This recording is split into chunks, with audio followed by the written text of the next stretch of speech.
في القرآن المجيد. أعوذ بالله من الشيطان الرجيم. بسم الله الرحمن الرحيم. وإذا سألك عبادي عني فإني قريب.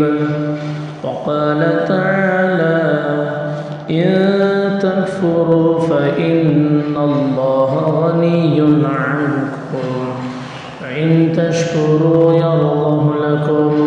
وقال تعالى يود أحدهم لو يعمر 1000 سنة وما هو بمزحزحه من العذاب أن يعمر. قال النبي صلى الله عليه وسلم الدنيا سجن للمؤمن وجنة للكافر، أو كما قال عليه الصلاة والسلام. اشرح لي صدري ويسر لي أمري واحلل عقدة من لساني يفقه قولي. سبحانك لا علم لنا إلا ما علمتنا إنك أنت العليم الحكيم.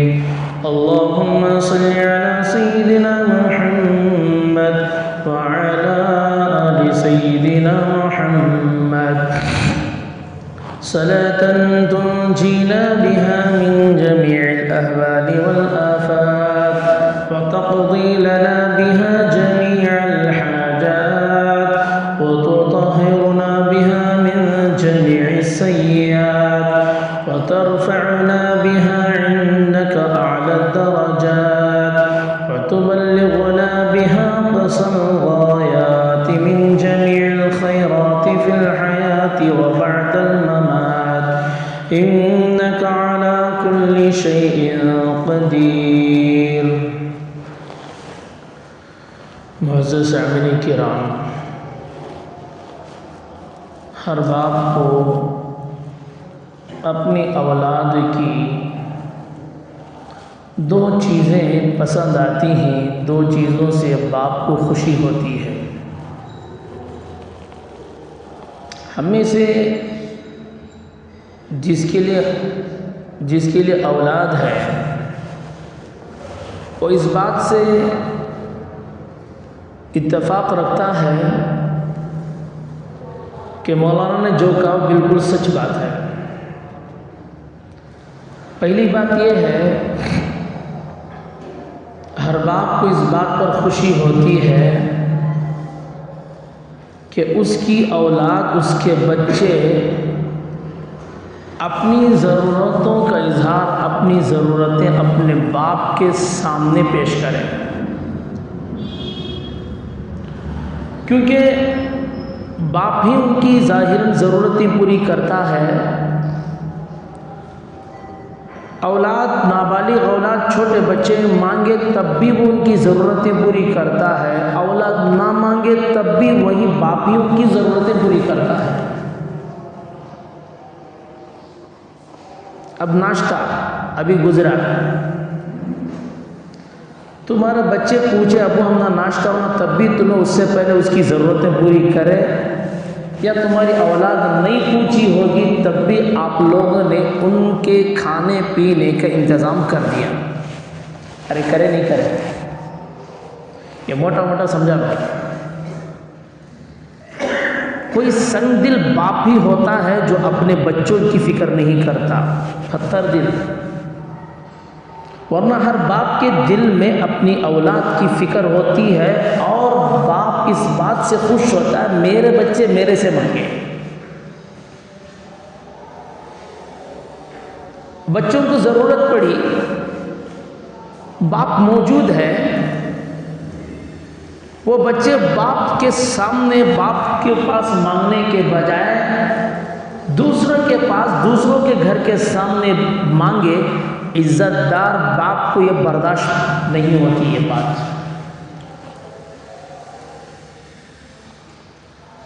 آپ غور و فکر کریں، اپنے بارے میں سوچیں.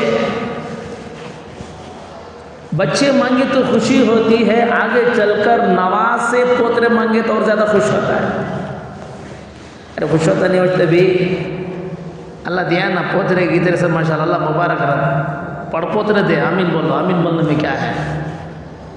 میرا پوترا منجے کیا ہوا اپنا منجے پوچھتا انہیں نواسا، منجے پوچھتا، منجے چھوڑ تو اس کی نانی کے بھی جاتا نہیں، منجے پوچھتا ہے. حالانکہ اس کے پوچھنے میں اس کا مال کم ہو رہا، اس کے باوجود خوشی ہوتی ہے، دل سے باغ ہو جاتا ہے. میرا بچہ، میرا نواسا، میرا پوترا مجھ سے مانگ رہا ہے، مجھ سے پیار کر رہا ہے. وہ چھوٹا نواسا، چھوٹا بچہ مانگے نہ مانگے، اس کے باوجود آپ اس کے لیے کپڑے کا بھی انتظام کرتے ہیں، عید بارات وغیرہ کرتے نہیں کرتے بھائی؟ اپنے سے زیادہ اپنی اولاد کی فکر کرتے ہیں. اسی طرح یہ پہلی چیز، اسی طرح اللہ تبارک تعالیٰ کو بھی یہ اس بات سے خوشی ہوتی ہے کہ اس کے بندے اس سے مانگے.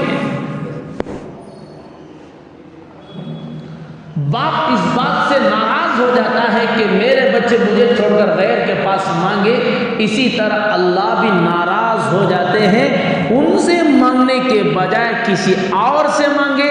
اللہ کو یہ بات پسند نہیں آتی. وَإِذَا سَأَلَكَ عِبَادِي عَنِّي فَإِنِّي قَرِيبٌ.